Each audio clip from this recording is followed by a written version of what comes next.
Hi there, welcome to a topic video on market failure, and this time we're going to be exploring merit goods. Merit goods are goods and services that the government may feel people overall tend to underconsume, and there might be a case for government finance either to subsidise the merit good or perhaps to provide it free at the point of use. A key point is that both the state and the private sector provide merit goods, for example, education and healthcare. Merit goods have a strong externalities aspect to them, which we'll consider in the first half of this presentation, but it's also important to realise that part of the discussion about merit goods is about information failure.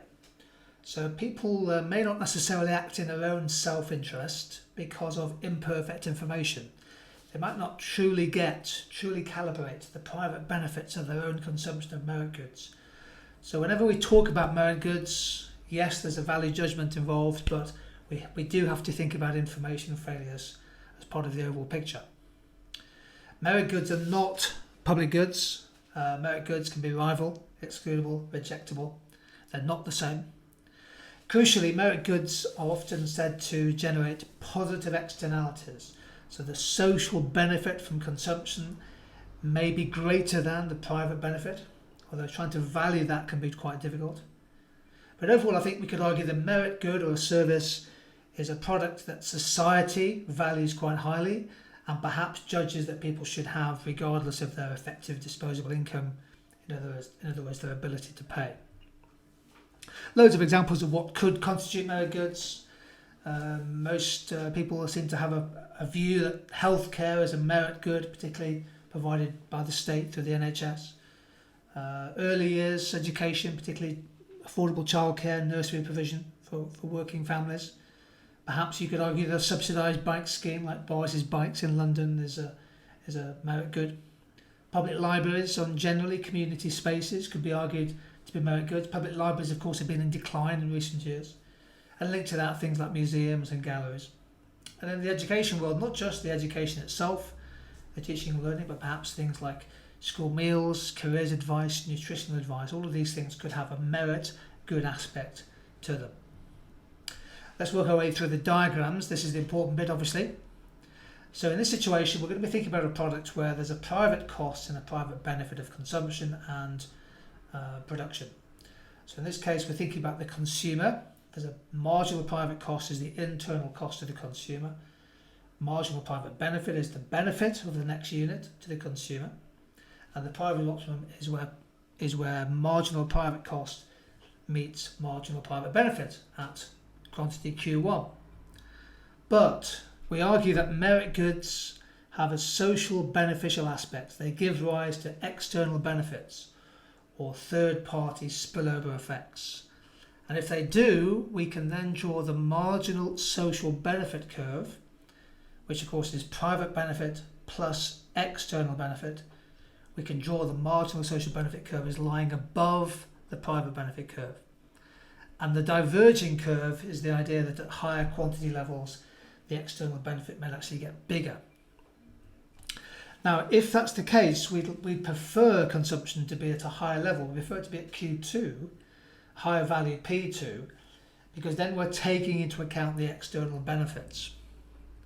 If we stay at Q1, if output is restricted to Q1, then there is a market failure, because at Q1, if I can bring my cursor over here, at Q1 the marginal social benefit lies above the marginal private benefit. We're missing out on this area here where social benefit is greater than private benefit. If we could just increase the output, we could gain some social welfare. As a result, we call that triangle the social welfare loss arising from underconsumption. Okay, so just here's some notes just to round this little chart off. One cause of underconsumption and market failure is that people only tend to consider their own private costs and benefits. They choose Q1. However, if merit goods give rise to external benefits, then from society's point of view, we'd prefer an output of Q2. Q1 is less than Q2, so we say that with merit goods, there is underconsumption, and that's the cause of market failure. Now, the key point to remember is that when it comes to things like healthcare, inoculations, vaccinations, early years education, the classification of what we think is a merit good or even possibly a demerit good does rest on making a value judgment. That is really important. Another aspect of merit goods is the information gap concept. So here we assume that people maybe have limited, imperfect information about the actual benefits to themselves of consuming a good with merit good aspect. Perhaps people undervalue, for example, education. Perhaps people undervalue some good quality healthcare.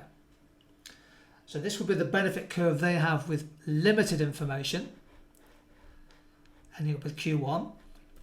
But if they had better, fuller information about their own benefits, then they would therefore be demanding more of the product because their effective demand curve will be higher, their expected satisfaction and benefit is greater, and they might well consume again a higher quantity Q2 compared to Q1. Market demand would be higher if consumers had better information about the long-term benefits of their own consumption. So merit goods have an information failure aspect about them as well. If people had better information, the marginal private benefit curve would possibly be higher, taking us closer to a social optimum equilibrium output.